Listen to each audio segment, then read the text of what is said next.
7 नवंबर 1966। दिल्ली की सर्द सुबह, लेकिन माहौल गर्म था।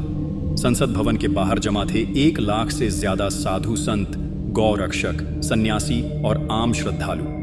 नगाड़े बज रहे थे, शंखनाद गूंज रहा था, हाथों में त्रिशूल, झंडे, श्लोकों की गूंज और हर गले से निकलता सिर्फ एक नारा, गौ हत्या बंद करो, गौ हत्या बंद करो, गौ हत्या बंद करो। लेकिन इसी दिन भारत के लोकतंत्र के इतिहास में दर्ज हुआ एक ऐसा नरसंहार जिसे दशकों तक दबा दिया गया, भुला दिया गया। इस कहानी को समझने के लिए हमें थोड़ा पीछे लौटना होगा।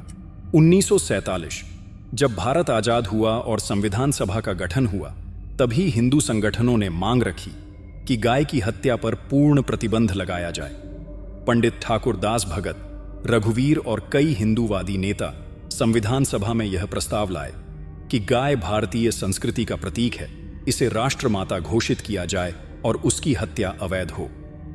लेकिन जवाब आया पंडित जवाहरलाल नेहरू की ओर से, भारत एक सेक्युलर राष्ट्र है, धर्म के आधार पर कानून नहीं बन सकते, और इसके साथ ही यह प्रस्ताव नामंजूर कर दिया गया। 1955 में एक बार फिर कोशिश हुई। लोकसभा में गौ हत्या प्रतिबंध विधेयक, काउ प्रोटेक्शन बिल लाया गया, लेकिन नेहरू ने साफ कहा, अगर यह बिल पास हुआ तो मैं प्रधानमंत्री पद से इस्तीफा दे दूंगा। वोटिंग हुई, 96 वोट इसके विरोध में पड़े, सिर्फ 12 इसके पक्ष में। बिल गिर गया, मामला खत्म नहीं हुआ बल्कि दबा दिया गया। 1964 में नेहरू की मृत्यु के बाद एक नई लहर उठी। हिंदू संतों, अखाड़ों और सामाजिक संगठनों ने फिर से आवाज उठानी शुरू की। अब निशाने पर थीं इंदिरा गांधी। 1966 में जब इंदिरा ने सत्ता संभाली तो साधु संतों के एक प्रतिनिधिमंडल ने उनसे मुलाकात की। उनसे कहा गया, यदि आपकी सरकार 1967 में चुनाव जीतती है तो गौ हत्या पर प्रतिबंध लगे।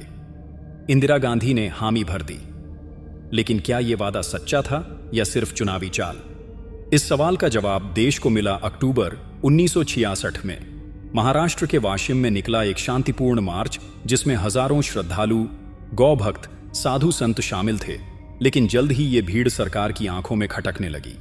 महाराष्ट्र में भी कांग्रेस की सरकार थी। पुलिस को आदेश मिला, भीड़ को तितर बितर करो। लाठीचार्ज हुआ और फिर गोलियां चली। सरकारी आंकड़े बोले सिर्फ 11 मौतें, लेकिन जमीनी रिपोर्ट बताती हैं दर्जनों की जान गई। इस घटना ने पूरे देश में एक आग भड़का दी। अब संत समाज ने तय कर लिया, इस बार संसद तक जाएंगे और अगर जरूरत पड़ी तो बलिदान भी देंगे। 7 नवंबर 1966, गोपाष्टमी का पावन दिन। सुबह 10 बजे दिल्ली के संसद मार्ग पर माहौल क्रांतिकारी हो चुका था।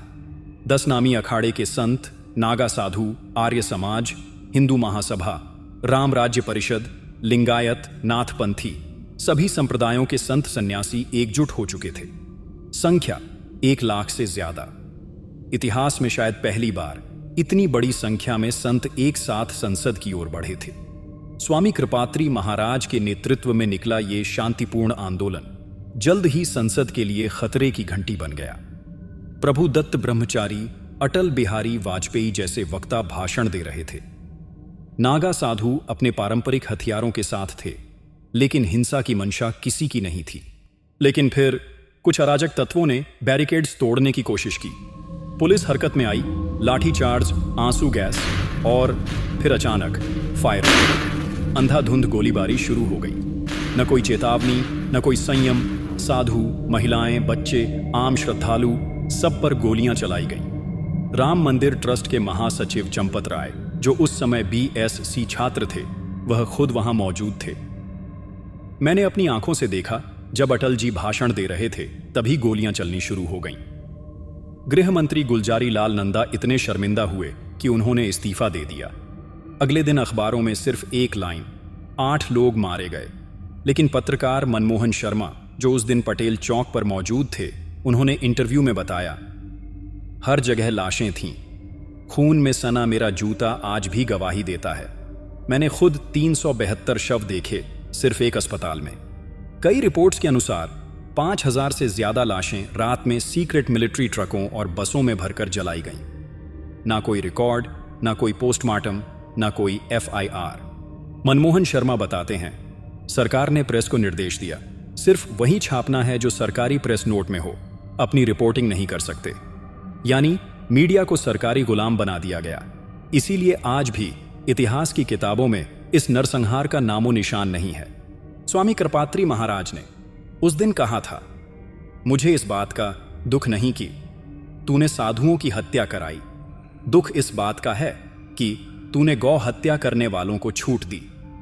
इस पाप का प्रायश्चित तुझे करना ही होगा। और याद रख, जिस दिन तूने यह किया उसी गोपाष्टमी पर तेरा भी अंत होगा। 31 अक्टूबर 1984 इंदिरा गांधी की हत्या हुई और संयोग देखिए, वो भी गोपाष्टमी का ही दिन था। इतिहास की किताबों में इस घटना को डिलीट कर दिया गया, जैसे केरल में मलयाली हिंदुओं का नरसंहार, जिसे पलटकर फ्रीडम स्ट्रगल बताया गया। लेकिन क्या सच को हमेशा के लिए दबाया जा सकता है? नहीं। हर साल गोपाष्टमी पर वो आत्माएं पूछती हैं, हमें क्यों मारा गया, हमारा दोष क्या था, और इतिहास में हमारी जगह कब मिलेगी? अगर आप भी मानते हैं कि इतिहास का सच सामने आना चाहिए, तो इस वीडियो को शेयर कीजिए, ताकि देश की नई पीढ़ी को वो सच पता चले जो दशकों तक उनसे छिपाया गया। आप देख रहे हैं हरीश इंस्पायर इंडिया, जहां इतिहास को पुनर्जीवित किया जाता है, आवाज के साथ, सच के साथ।